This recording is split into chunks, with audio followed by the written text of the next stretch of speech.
Hi everyone, welcome to my YouTube channel. Today I wanted to go through how to draw an eye. You see, I want to help newer artists to figure out their style and how they're going to go about drawing the human body. And I think the beginning of that is understanding how the eye especially works realistically. So in this video, I just want to go over anatomy, meaning the stuff behind the eye itself, the skin around the eyes, the shadows, the highlights. And I just want you to understand what the eye actually looks like so that you can adequately change some things up so that you can make something look really nice. You don't want to have something stylized that looks like you don't know what you're doing. So I say learn the fundamentals first and then everything comes afterwards. So the first thing we want to look at here is the skull. And as I just Google searched, I'm just going to find the first, a suitable image here of a front-facing skull to show you guys. And here I found it. I'm just going to copy and paste this here into the app I use, which is Medibang Paint.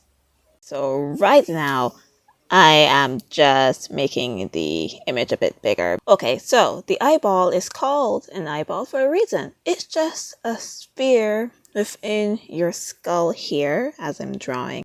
Now, I would briefly like to talk about the entire reason why I chose to do it on this skull in the first place. I want to show you the eyeball socket, which is the space behind the eye. I also, very importantly, want to show you the bones. You have the eyebrow ridge, you have the nose bridge, you have, well, I don't know what you call the space on the other side of the eye. You have the bones for the cheek. You just have a lot of things that are going to end up being highlights later on when we're shading. I am quickly drawing the eyebrow here. So now, I am drawing the iris, which is the brown part of the eye, and the pupil, which is the black part of the eye, this tiny little dot here. I would like to say that the iris should be like a third of the width across of the eye.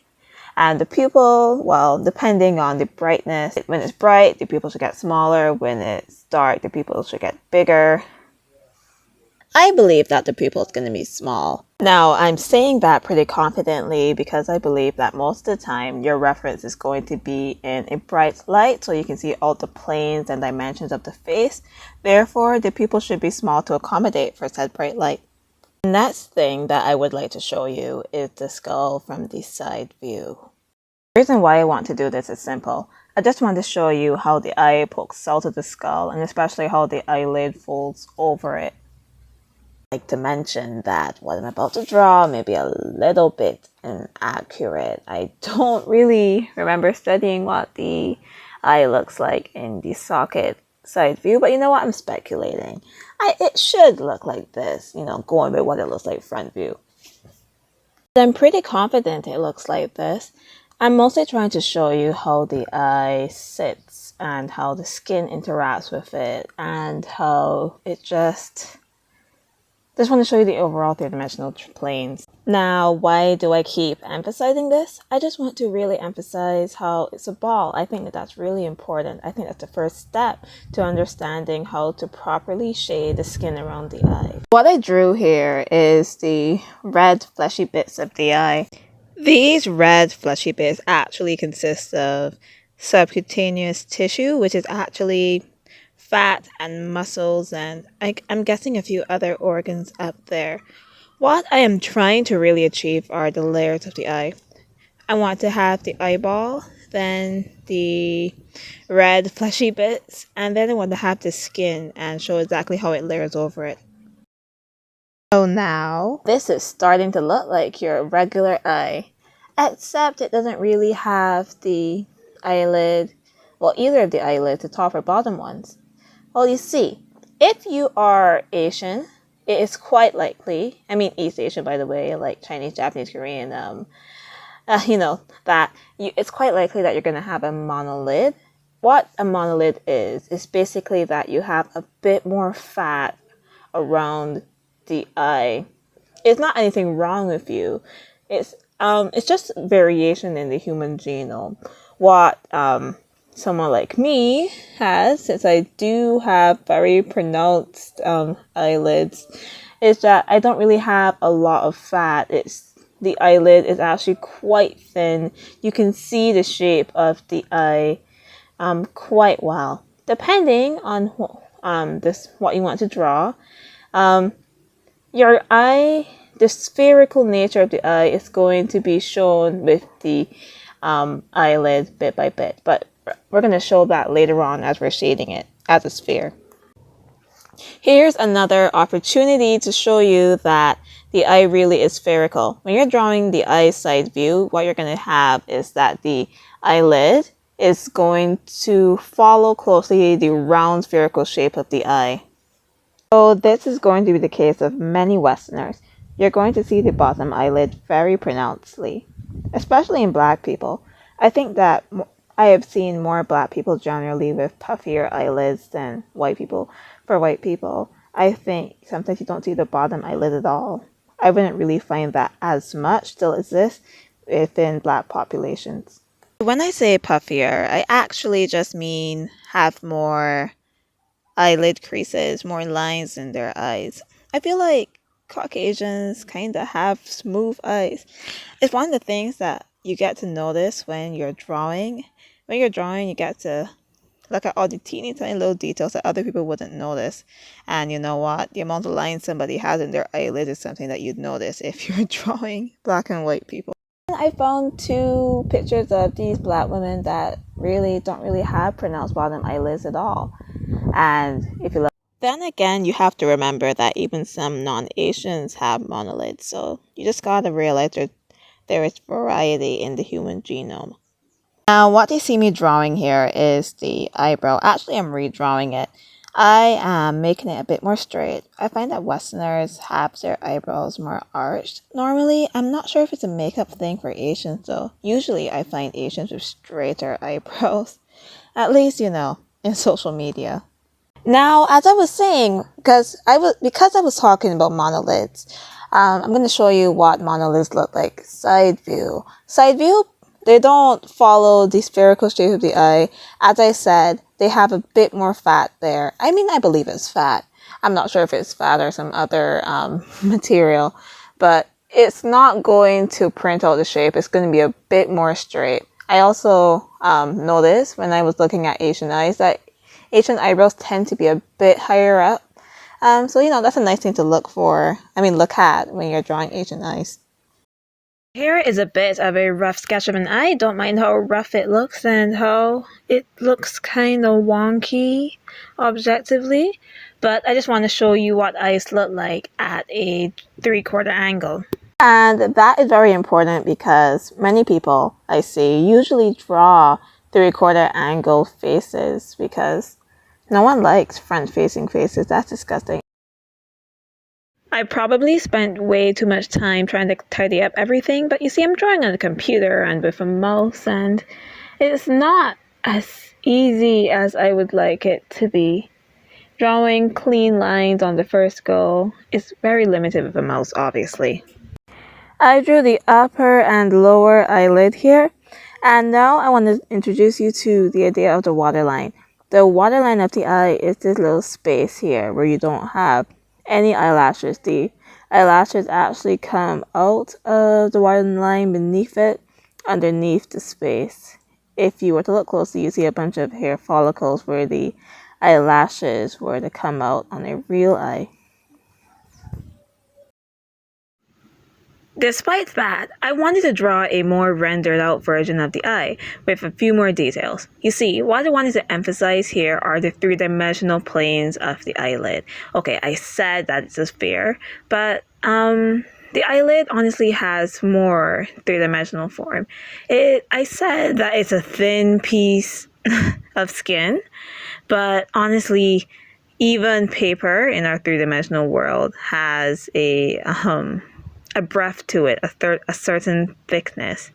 Hopefully, I was able to illustrate that in the side view profile, where the eyelid connects to the eyeball itself. So, going back to my drawing, what I did here is start drawing the eyelashes underneath the bottom waterline. you're not really going to find any eyelashes within the waterline itself. It's going to be always underneath. For the top set of eyelashes now, it's going to come directly out of the waterline. Luckily, what you're going to find is that you don't have to leave it blank like I did for the other one underneath. For the top one, because it is underneath and it's not going to be facing the sun, it's usually in shadow, and it kind of is like eyeliner or something. That being said, for the side view profile of the eye, the eyelashes follow the same principle. Obviously, it's the same eye. So I'm just drawing it coming out of the top waterline here and drawing it beneath the bottom waterline there. Now, here's the reason why I even made this more detailed sketch of an eye in the first place. You see, what I noticed a lot of artists doing, and I even did this myself, is I basically just flip the other drawing and just think that could be the other eye. I think that the eye just foreshortens. I don't really think about the inner part of the eyelid. So that's what I want to have right here. And what I have right here is that I'm just gonna move around the iris and pupil firstly. I don't like how it's looking into different directions. Then I'm going to make it transparent, and just to have basically the same measurements, I'm just gonna draw over it roughly. Admittedly, I have a bit of trouble describing exactly how it looks, but I just want to say that the inner eyelid is going to be way more visible for one thing, and then the caruncle is not going to poke out as much. It's going to be way smaller at this angle overall. Then, of course, the same principles apply. You want the bottom eyelashes to come beneath the bottom waterline and the top eyelashes to come out of the waterline. There's not much more I would like to say on that, I think. Besides also that the top eyelid follows the contour of the top eye. Well, as you can see, I just want you to maybe try drawing at this angle, looking at reference first before you go forward doing anything. Because I don't think that most of us acknowledge just how different it looks from the regular front view face. Now, going back to the skull, I wanted to go through, well, just how the skin sits on the face and the planes of the face in relation to the skull. For one thing, your nose bridge, it comes up off your face, so it's going to have a lot of highlights. Then on your eyebrow ridge, right above the eyebrow, you're going to have another sharp, contrasting light that is way brighter.